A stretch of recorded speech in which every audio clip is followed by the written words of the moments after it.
Arlene Sacks is going to speak about the alchemy of love and marriage. Good afternoon. First, let me thank you for coming. And I'm going to share from my book, The Alchemy of Love and Marriage. In this book, I will share with you one of the most challenging experiences life can present, the potential implosion of a marriage and the process of coming together to save it.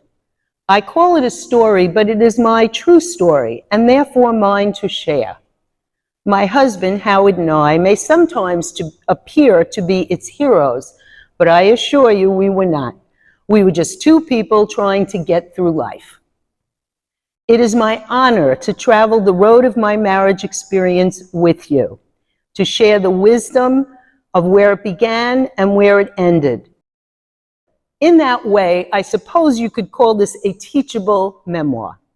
I offer it to you not as a psychologist, religious leader, philosopher, or doctor, but as a caring, thinking person just like you, who was fortunate enough to enjoy a 47-year marriage before my widowhood.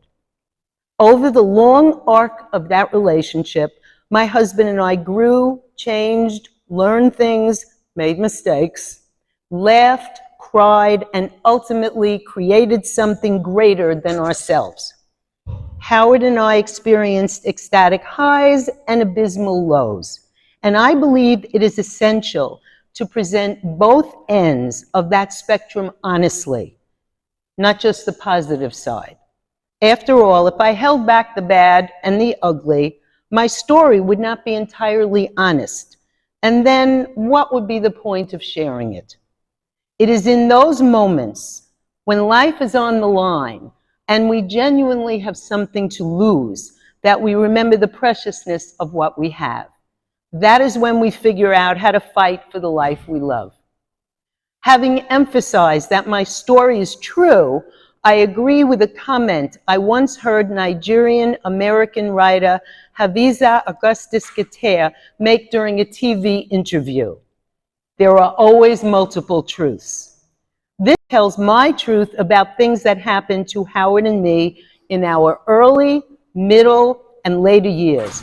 I think of the events as bricks in our road together, at the end of which we had attained true friendship, trust, and the deepest love possible. So now I'm going to give you a little story. The magic of the proposal and the logic of life. The night Howard and I got engaged unfolded like a scaled-down version of what would eventually be our marriage experience as a whole. It modeled the sequence of events in our larger story. The beginning of that evening was full of light, almost like a fairy tale. The middle was when darkness entered.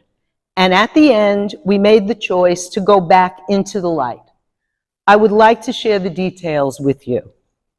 When Howard decided to propose to me, just about 4 years into our relationship, he planned the entire evening perfectly. He arrived at the apartment I shared with my parents, bouquet of flowers and wrist corsage in hand, and off we went for a special evening in New York City. It was not a bad beginning for a 20-year-old college senior and his 19-year-old girlfriend.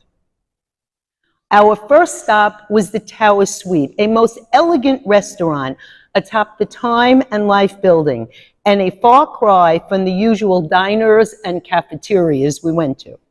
Howard had reserved a table next to the huge windows overlooking Radio City Music Hall and Fifth Avenue. As we scrutinized the fancy menu, 3 waiters stood by to serve us. 2 hours later, satiated and content, we strolled through Central Park in the middle of a bridge over the lake. Howard told me to stop for a second. He then got down on one knee, pulled a tiny box out, and proposed, and I said yes. After sealing the deal with a passionate embrace, we continued our walk hand in hand, exiting the park in front of the legendary Plaza Hotel, just like in the movies. Howard gestured toward a beautiful horse-drawn carriage. I stepped up into it and settled back into the plush seat, admiring the ring now twinkling on my fingers. Sounds like a fairy tale evening, right? So far, so good. Once we both settled, the driver offered us a coarse wool blanket to lay across our legs, and we arranged it. Within a minute, just as we were noticing a foul odor emanating from the thing, we were both scratching madly at our skin. Unaware of the drama unfolding in the back, the driver shouted something to the horse, flipped the reins, and off we went, and I mean off. Our promised 45-minute jaunt around the park would take approximately 8 minutes. Clearly inebriated, our driver shouted and prodded the horses until we went flying past pedestrians, bicyclists, and other carriages. Silently, Howard and I gripped each other's hands and prayed that the first night of the rest of our lives would not be the last. The moment we arrived back in front of the plaza, the 2 of us bolted from the carriage and ran to the corner, still holding on to each other, breathless and laughing all the way. The ride had not gone as planned, but it was over, and the fun, laughter, and great story remembered.